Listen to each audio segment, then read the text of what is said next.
I know I get a bad rep sometimes for making these videos where it's like, oh, Lego just steals his content from Reddit and makes videos about it, and that's all he does. Okay, I'll admit, like, hands up, if I see something cool, I'm gonna talk about it. And in this video, what I wanted to do was just that. I wanted to go over into a little bit of a history lesson. Because when it comes to Toronto Maple Leafs superstar forward Mitch Marner, his name has been on the hot seat the past little while because of the trade block.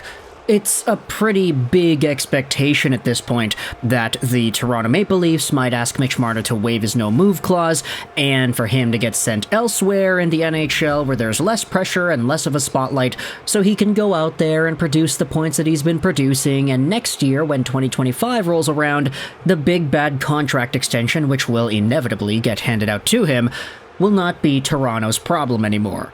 But in this video, what I wanted to do was explore how we got to this point. No, not how Mitch Marner became a Maple Leaf. We all kind of recognize that he was a top pick in 2015, he was great in the OHL, etc., etc. But how did his situation get to this point where he is an overpaid winger, he doesn't produce in the playoffs, his dollar amount does not correspond with the value he brings in the postseason, and how he could debatably be getting even more money for next year and beyond? Let's head over onto the R Leafs subreddit because a question made by LearningMan33 asks this very thought.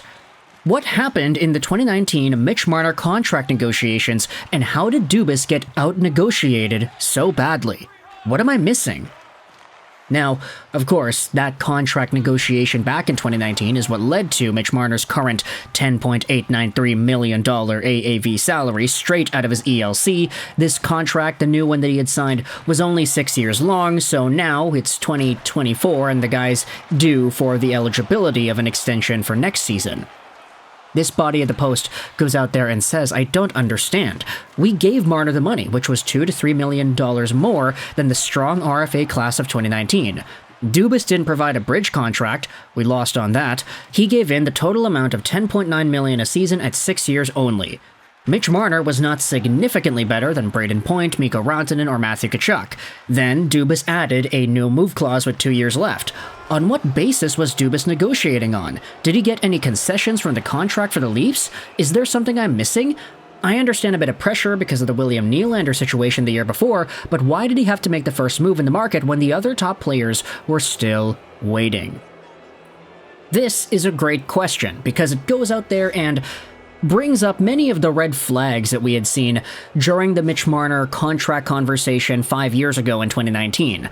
How, hey, this guy is part of a stacked RFA class, none of them have made their signings yet, the dominoes had not fallen, so there are no comparable numbers, but Kyle Dubas went out there anyway and handed out Paul Marner's dream, $10.9 million over 6 years. The first comment goes out there and pretty much answers it as concisely as you can make it, and it's a pretty reasonable explanation.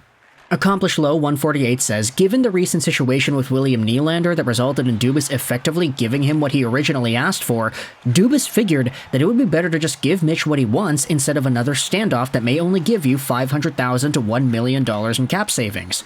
At the time, he was due for a new contract. He was on a better trajectory, say for maybe Rantanen, than any of the players that you had mentioned. 94 points as a third-year player is extremely impressive, and the sky was the limit at that point. He also thought he was closer to Matthews at that point, so if he was earning 11.6, Marner should be in a similar ballpark.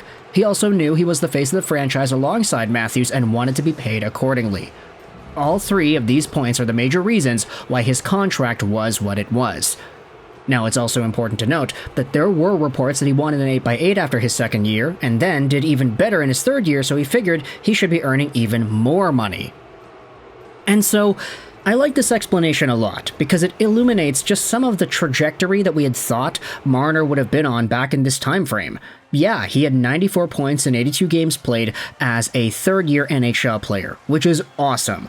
I'm not even going to say it's like a problem that he never really destroyed that point number. I mean, from 94 points in 2018-19, he had 97 in 21-22, 99 in 22-23, and 85 in 23-24. Because if you take a look at some of the point per game numbers, I mean, the point per games recently have been very, very good. But for Marner himself, the fact that he was seen in this light of just a shade behind Matthews, if not being in the same ballpark, while also having this sky-high potential, there's a good reason why Marner was in a spot where he could ask for as much as he wanted. Kyle Dubas just acquiesced to that because Dubas did not want to go through an entire standoff, because I think it's sort of becoming more of a, let's just say, mainstream idea at this point that Kyle Dubas doesn't really negotiate contracts all too well. He gives the players what they want at the end of the day. It's only really like John Tavares that took a significant discount, but that would have happened no matter who was the GM of the Toronto Maple Leafs at that time. If it was a Rock, Johnny T probably still would have taken a discount. But these young dudes, the guys with swagger, the guys with all the personality and the flair, and the younger leaders who are supposed to carry this team into the future, nah, they just kind of got what they wanted. Nylander got what he wanted. Marner got what he wanted. Austin Matthews, I mean, he's going to be the best goal scorer in the NHL by the time 2021 rolls around, so give him as much money as he needs, right? Eventually, Marner stuck around, and now he's on that current contract, he's got no move protection, and everybody's freaking out about the Toronto Maple Leafs. Add on to this, even more context surrounding Marner and the contract that he was given. Some of the replies go out there and talk about this exact point. This is the reason right here. Mix in the fact that Mitch Marner felt that Lou Lamoriello screwed him over with the first contract and how he didn't get all the bonuses in that contract because the Leafs don't do that, quote-unquote, for them to turn around and give all the bonuses to Matthews. He felt like he deserved every single dollar. Yeah, there's no doubt in my mind based on reports about him being upset about the bonuses that he had people in his camp likely telling him, they already shortchanged you once, don't let them do it again. Another argument is brought up by the guy who made the original post, comparing and contrasting Mitch Marner to Brayden Point. Point had 92 points in that season, and I feel they're very similar players. Point also signed for $7.5 million. How did Dubas miss the mark by 3.4? And I believe that Point was also coming off of a bridge contract. I get $1 million here, but he badly missed a market. Team culture is the answer. Everyone on Tampa took pay cuts. It's not a good comparison. It is a good comparison. It just doesn't look good for us.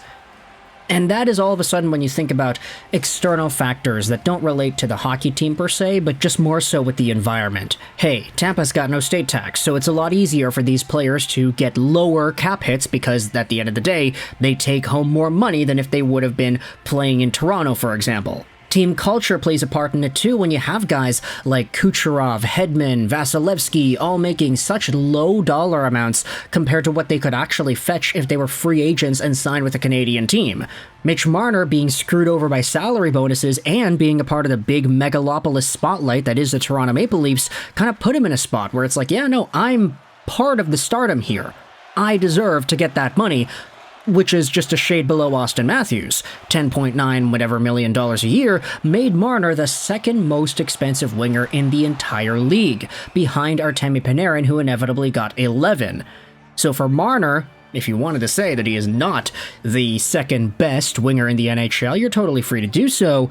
It's just that's the kind of precedence that was set with the Toronto Maple Leafs, and it's ultimately how now Mitch Marner's long-term effects of that decision and that desire to get all the money that he could have seems to have really screwed over the Maple Leafs in 2023-2024. So let me know your thoughts in the comment section below about, quote-unquote, how Mitch Marner screwed over the Maple Leafs and the entire history lesson as to what went down 6 years ago and how we're looking at things today, what went down when Marner was a rookie, what went down when he was a good up-and-coming, up-and-rising player with this squad, and how everything evolved since then. He's had one good playoff run since then, and you could even say that that good playoff run, quote-unquote, wasn't all too great because of how he disappeared in the second round, the only time the Maple Leafs even made that second round.